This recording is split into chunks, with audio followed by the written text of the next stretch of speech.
Hey everybody, it's Ron and Ellie back with this week's edition of Ask Ron. First up this week is a doozy of a question from Richard Hewitt in Maryland. Hey Richard. He says he has a question about an example deal from one of your terms videos. All right. The deal was that the seller is underwater with a current value of $200,000 and the loan is for $210,000. All right. In Over leveraged. Got it. In the example, you sell on a lease purchase for $210,000 with a $10,000 down payment. If the buyer gives you a $10,000 down payment, doesn't she or he now only owe you $200,000 on the option if she chooses to exercise the option? Well, if that were the case, that would be true, Richard, but that's not what my example said. Here's how it works. There's only one of two ways it can go. I can sell the property to a buyer for $210,000 plus a $10,000 assignment fee, and then it would be written up at $210,000, and the assignment fee does not apply toward the purchase price. That is not how we do it today. We did some of those in the past, but today I would write that up at $220,000, showing a $10,000 deposit, and then the balance owed me would be $210,000. Then if I wanted to assign that back to the seller, I could, or I could stay in it. So I hope that's clear for you. He's got one more. He says, you also state that if and when you choose, you could go back to the seller and assign the lease purchase. I can. What is the advantage to the seller to have the contract assigned back to them if they have left town? Well, a lot of sellers are happy to be working with the buyer directly now that they're in the house and that they know that we qualified them and checked them out. If that is not the case, if you approach your seller and they do not want to take the assignment, then just keep it. Don't worry about it. Go ahead and keep collecting the payments and make payments to them. Remember, you are lease optioning in an LLC anyway. You don't have any personal liability. So there's really nothing there to worry about from a liability point of view. On the other hand, if you made a deal with a seller and you didn't tell them when you were lease optioning it to buy that you might assign it back to them, and it's a surprise to them, and they don't want to accept the assignment, then so be it. Just stay in the deal till the deal is finished. It might be a big favor for you that you've done yourself, or the seller's done for you, if that's the case, because you never know. That buyer may move out. That buyer may forfeit that deposit, and you get to go do it again. Or the buyer may move out, you get the deposit, and the value goes up, and you get to raise the price and do it again. It doesn't hurt you to stay in the middle. You give the seller the choice. I haven't had one refuse it yet, but if so, don't worry about it. Okay, next up is George Crawford from Florida. Hey George. He says, do you recommend using a checkbook LLC to speed up the process of buying and selling real estate in an IRA? Well, George, I don't know what you mean by a checkbook LLC. All of mine have got checkbooks. But here's what I want you to do. I want you to go to lesson 144 on your Gold Club site under training. And there I did a lesson on how to form an LLC and have your IRA own it, and then you can properly have money go in and out of that LLC for the benefit of your IRA houses.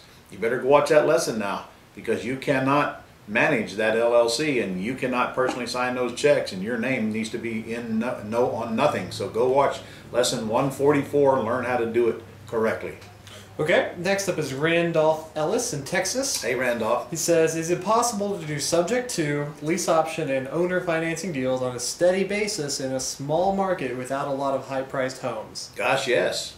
I'm going to have students doing it all over the country in small markets, some of them very small. A good thing about a small market is you can pretty much own it and control it pretty quick and become the name in your city. So there are advantages. Disadvantages, of course, you got a lot less properties to work on, but hey, you only need 1 or 2 deals a month to support a very, very nice living. So yes. Okay, next up is Joshua Cochran from South Carolina with 2 questions. His first one says, after a property goes off the MLS, can someone seek out the seller without a realtor coming after them for a commission or having to use a realtor as a middleman? Here's how that works. A realtor has a listing agreement, and it is a binding agreement. And most of them say that if a buyer comes in after the agreement expires, that the realtor procured, then the realtor is entitled to a commission for 4 months after the listing expires. Of course, that is not going to apply to you, so once that listing expires, that house is fair game and you can do any darn thing you want to do, and you don't need any realtor's permission to approach the seller, nor do they need any permission to promote you or to approach you.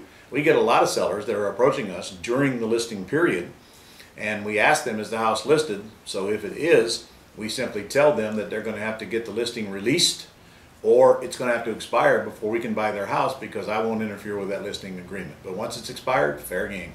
His next question, I think you just answered it, was, is it possible to ask realtors for properties that are no longer listed but were in the past? I think you answered that one. So well, that's a list of expired listings is all that is, and any realtor can pull that list from the MLS for you and just pay them a little bit of money, whatever they want to do it for you. So yes.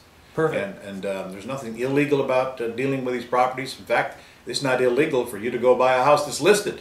It's just that that realtor is probably going to come after you for that commission and very well may win.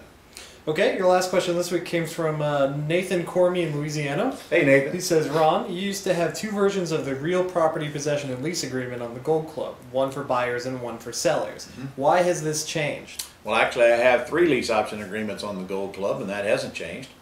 The first agreement that's on there is the one we use to tie up houses with sellers. That's the short form, as I call it. And then you will find a real possession agreement, that is the long form, that has a table of contents for the pretty houses. And then if you go to the work for equity session, you'll find another real possession agreement that says sweat equity at the top in the table of contents, and that's the one we use to do work for equity deals when the buyer is going to do a lot of work when we put them in the house. So those 3 agreements are still on there. Okay, Ron, that's all the questions we have for you this week. All right, guys. I hope you're out there doing deals. We're in a brand new year now, 2015. Let's get going. Let's make some money this year. Get out of that job, get out of that business, get out of whatever you want to get out of, and get into the flow. Come see me. Come to my real estate quick start seminar. I do 12 of them this year, and I'm not, I don't know how long I'm going to be doing these things. Check us out. Come see us. Let's get in the game. Get in the game. You're going to love the game if you learn to do the game right. So I'll see you next week.